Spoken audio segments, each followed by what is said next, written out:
In today's video, I'm going to teach you how to add an affiliate on Gumroad. If you sell products on Gumroad, bringing on affiliates is a simple way to reach new audiences and reward partners for driving sales. In this walkthrough, I'll guide you through the exact process from inside your Gumroad account and share a few quick tips so you set things up correctly the first time. Start by opening Gumroad in your browser and signing into your dashboard. Once you're in, look for the area dedicated to affiliates.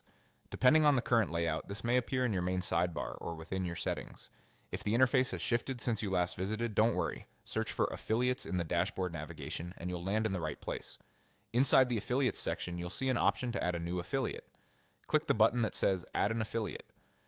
This opens a small form where you'll enter the details for your partner.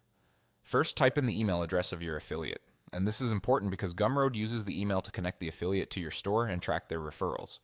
Double check for typos and make sure you're using the email they actively monitor. If they use a different email on Gumroad, confirm it with them ahead of time to avoid confusion. If your affiliate doesn't have a Gumroad account yet, the platform can guide them to create one link to that email so their commissions are tracked properly. Next, set the commission. This is the percentage of each qualifying sale that your affiliate will earn. Choose a rate that fits your margins and sales strategy. Many creators pick a rate in a comfortable range that still motivates affiliates, but the exact number is up to you. Make sure you understand whether the commission applies before or after fees, and whether it's store-wide or product-specific based on your setup. Clear, upfront percentages help avoid misunderstandings later. When everything looks good, click Add Affiliate to save the new partner. You should now see them listed in your affiliates section.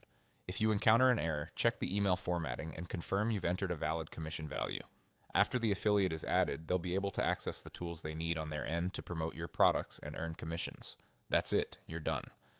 From here, it's smart to communicate expectations with your affiliate. Share any branding guidelines or key links, and keep an eye on performance over time. With this setup in place, you're ready to grow your reach through affiliate partnerships on